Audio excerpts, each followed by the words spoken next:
Hello students, I welcome you all in Sanjeev Kumar chemistry classes. तो आज के इस वीडियो में हम डिस्कस करने वाले हैं कि 10th पास हो गए तो अब आगे हमें क्या करना है या कौन सी स्ट्रीम लेनी है। एक्चुअली होता ऐसे है कि हम सभी के मन में बहुत सारे कंफ्यूजन होते हैं कि विच वे टू गो, कहाँ जाना चाहिए, क्या करना चाहिए अपनी लाइफ में। और जहां तक सब्जेक्ट्स की बात है तो मेनली हमारे यहाँ कंफ्यूजन होती है कि आर्ट्स लें, साइंस लें या कॉमर्स के साथ लें। तो अब जहां तक इन तीनों स्ट्रीम की बात है, ये सारे स्ट्रीम जो हैं अपने आप में बहुत ही अच्छे हैं।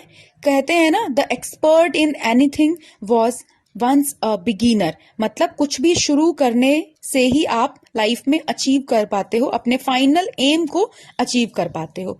तो 10th के साथ ही आपको ये सोचना स्टार्ट कर देना चाहिए कि आपको कौन सा स्ट्रीम लेना है या आपको आगे करियर में क्या करना है। कई बार गलतियां भी हो जाती हैं, लेकिन उन गलतियों से भी सीख लेते हुए आपको अपनी जिंदगी में जो करना है, अचीव करना है, उसकी तैयारी स्टार्ट कर देनी चाहिए। तो आज हम इस वीडियो में बात करने वाले हैं कि अगर आप साइंस स्ट्रीम लेते हैं तो उसके क्या फायदे हैं, क्या नुकसान है और आप लाइफ में कहाँ कहाँ अचीव कर सकते हैं। क्योंकि साइंस स्ट्रीम के साथ बेसिकली क्या होता है कि हमें ये लगता है कि हम जो है इंजीनियरिंग कर सकते हैं या मेडिकल कर सकते हैं, यानी कि डॉक्टर बन सकते हैं। इसके अलावा हमारे पास और कोई रास्ता नहीं है। तो आज हम डिस्कस करेंगे कि इसमें और कौन कौन से स्कोप हैं, साइंस लेने के बाद हम और क्या क्या कर सकते हैं। तो सबसे पहले साइंस में 3 कॉम्बिनेशन आता है, पीसीएम, पीसीबी एंड पीसीएमबी।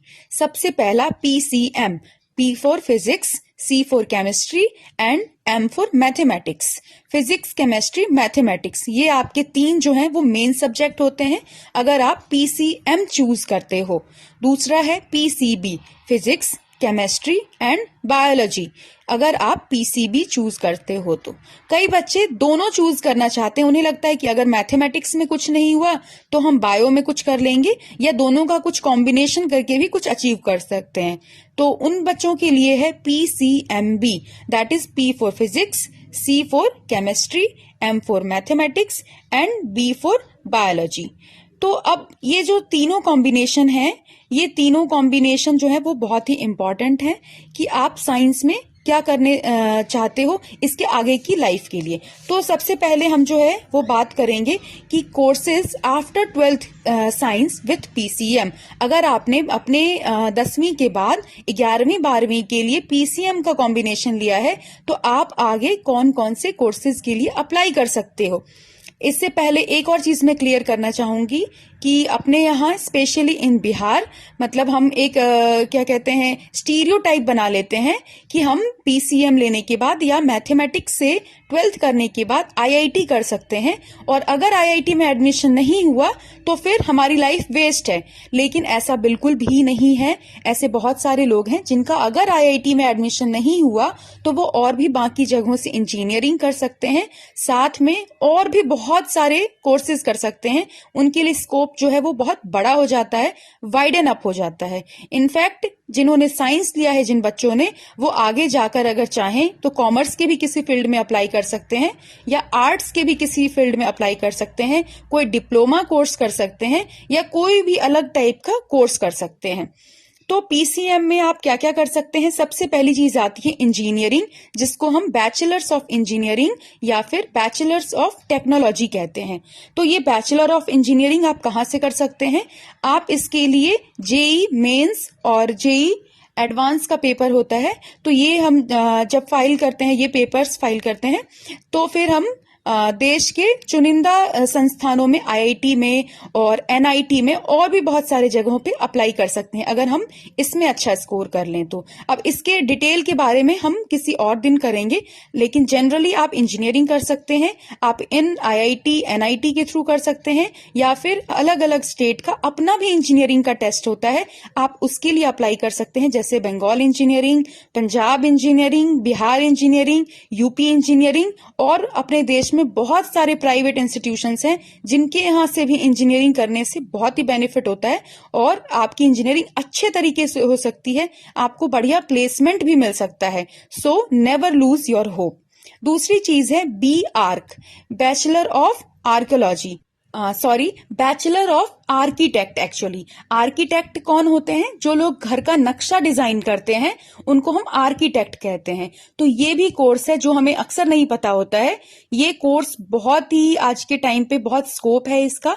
तो आप पीसीएम करने के बाद बैचलर्स ऑफ आर्किटेक्ट भी कर सकते हो। दूसरी चीज होती है इंटीग्रेटेड एमएससी, यानी कि मास्टर्स ऑफ साइंस, जहां पे आप बीएससी प्लस एमएससी कर सकते हैं। Bachelors of science in mathematics, in physics, in chemistry, किसी भी सब्जेक्ट में, साथ के साथ मास्टर्स भी कर सकते हैं। आपका टाइम भी सेव होता है और आप जो है आगे लेक्चररशिप के लिए, टीचिंग जॉब के लिए भी अप्लाई कर सकते हैं।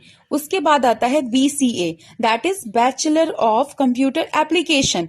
यहाँ पे आपको कंप्यूटर से जुड़ी शिक्षा दी जाती है और इसके थ्रू आप सॉफ्टवेयर जगत में या कंप्यूटर के फील्ड में, इनफैक्ट बहुत सारे गवर्नमेंट जॉब्स में भी अप्लाई कर सकते हैं। बैंक्स भी आजकल बीसीए वाले छात्रों का चयन कर रहा है। उसके अलावा मैंने आपको बताया था कि साइंस वाले students BCom, BA, BA LLB, BCom LLB यानी कि लॉ के कोर्स, या बीए नॉर्मल या बीकॉम, किसी भी चीज के लिए अप्लाई कर सकते हैं। उसके बाद आता है आपका defence, that is navy, army and air force. In fact air force में आपके 12th में अगर अच्छे मार्क्स आते हैं तो वहां पे डायरेक्ट पोस्ट निकलती है जिसको आप अप्लाई कर सकते हैं। साथ में आप एनडीए के एग्जाम के लिए भी अप्लाई कर सकते हैं अगर आपके पास साइंस है तो। उसके बाद BSc degree course, BSc honours, that is bachelors of science कर सकते हैं। उसके अलावा एजुकेशन टीचिंग लाइन में और भी किसी क्षेत्र में जा सकते हैं। साथ में ट्रेवल एंड टूरिज्म के कोर्सेज कर सकते हैं।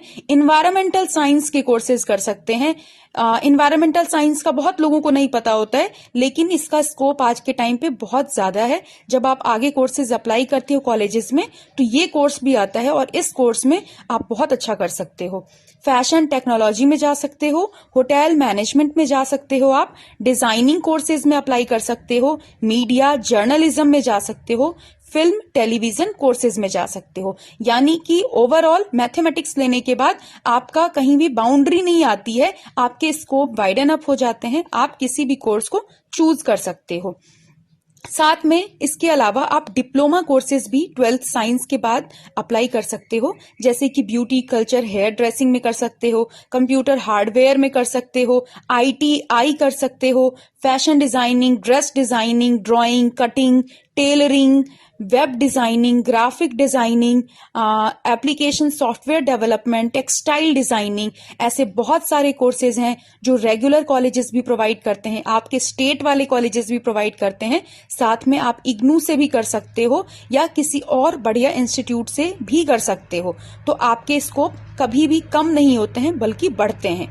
अब दूसरे अगर स्ट्रीम की बात करें, दैट इज पीसीबी, नॉट दूसरा stream but physics chemistry maths का दूसरा कॉम्बिनेशन, फिजिक्स केमिस्ट्री बायोलॉजी। तो इसके साथ आप क्या कर सकते हो, आप एमबीबीएस कर सकते हो, जो मुझे तो लगता है सारे बच्चों को पता होगा जो जिन्होंने पीसीबी लिया होगा, ठीक है, या लेने वाले होंगे, जो डॉक्टर्स बनना चाहते हैं। अगर आप एमबीबीएस नहीं करना चाहते हो तो आप बीएएमएस कर सकते हो, that is bachelors in Ayurvedic medicine, Ayurveda में जा सकते हो, होम्योपैथिक में कर सकते हो, यूनानी मेडिकल की पढ़ाई कर सकते हो, BDS, bachelor of dental surgery और डेंटल साइंसेज, ये बहुत बढ़िया इसका स्कोप है, ये कर सकते हो आप। वेटेरिनरी साइंसेज कर सकते हो, एनिमल हस्बेंड्री में अप्लाई कर सकते हो, वेटेरिनरी एंड एनिमल हस्बेंड्री का भी बहुत अच्छा स्कोप है अपने इंडिया में। योगिक साइंसेज में कर सकते हो, योगा जो है वो भी आजकल बहुत ग्रूम कर रहा है। बैचलर ऑफ नेचुरोपैथी कर सकते हो। उसके अलावा बैचलर ऑफ फिजियोथेरेपी कर सकते हो। आज के टाइम पे आपको पता होना चाहिए कि हर हॉस्पिटल में फिजियोथेरेपिस्ट की जॉब की एक पोस्ट कम से कम, एक क्या उससे ज्यादा ही होती है। तो ये बहुत अच्छा स्कोप है जो बच्चों को नहीं पता होता है। इंटीग्रेटेड एमएससी, जैसे मैंने आपको वहां बताया, यहाँ पे भी कर सकते हो। बीएससी नर्सिंग कर सकते हो, बीएससी डेयरी टेक्नोलॉजी कर सकते हो, बीएससी होम साइंस कर सकते हो, बैचलर ऑफ फार्मेसी कर सकते हो, बायोटेक्नोलॉजी कर सकते हो। जो भी हमारे मेडिकल साइंस में बड़े बड़े इक्विपमेंट डिजाइन होते हैं, यूज होते हैं, क्योंकि किसी ने कितनी भी मेडिकल कर ली, इंजीनियरिंग कर ली, अगर मेडिकल के टूल्स नहीं है, अल्ट्रासाउंड्स की बड़ी बड़ी मशीन्स नहीं डिजाइंड है, तो फिर उस मेडिकल का स्कोप जो है वो हमारे इंडिया में कम हो जाएगा। तो इसीलिए बायोटेक्नोलॉजी जो है वो आपको वाइडर स्कोप प्रोवाइड करता है कि आप इस क्षेत्र में अपना भविष्य भी बना सकते हो और अपने देश के लिए भी बहुत सारा काम कर सकते हो। साथ में ऑक्यूपेशनल थेरेपी है, जनरल नर्सिंग है और ऐसे ही बहुत सारे कोर्सेज हैं जो आप कर सकते हो। जैसा हम मान के चलते हैं कि अगर हमारा चुनिंदा मेडिकल संस्थानों में एडमिशन नहीं हुआ या हमारा MBBS में एडमिशन नहीं हुआ तो हमारी लाइफ वहीं स्टॉप हो जाती है। तो ऐसा बिल्कुल भी नहीं सोचना है आपका। आप आराम से कोई सा भी कोर्सेज जो है वो चूज कर सकते हो। तो आपको क्या करना है, आपको बिल्कुल टेंशन फ्री रहना है आफ्टर 10th। जो बच्चे अभी 10th में हैं उनके लिए भी, जिनका अभी रिजल्ट आया है उनके लिए भी, और जिनका रिजल्ट आने वाला है उनके लिए भी। आप आराम से अभी सोचो कि आपको किस स्ट्रीम में जाना है। और आज मैंने आपसे बात की है कि अगर आप साइंस स्ट्रीम चूज करते हो तो आप उसमें किस किस क्षेत्र में जा सकते हो। आई होप कि आपको ये वीडियो अच्छा लगा होगा, और अगर आपको ये वीडियो अच्छा लगा है तो इसको लाइक करें, सब्सक्राइब करें, और मैं अगले वीडियो में आपको बाकी स्ट्रीम्स के भी बारे में बताऊंगी और उन बच्चों के लिए भी कोर्सेज बताऊंगी जो किसी कारणवश अपनी फैमिली की वजह से, फाइनेंस की प्रॉब्लम की वजह से, पर्सनल प्रॉब्लम की वजह से या किसी बीमारी की वजह से 10th में कम नंबर जिनके आ पाए हैं या फिर वो 10th में फेल कर रखे हैं, तो उनके लाइफ का भी एंड नहीं हुआ। It is not an and. Life जो है वो बहुत बड़ी है और इसमें सीखने के लिए आपको हमेशा मिलेगा। So just keep watching and stay focused. Thank you.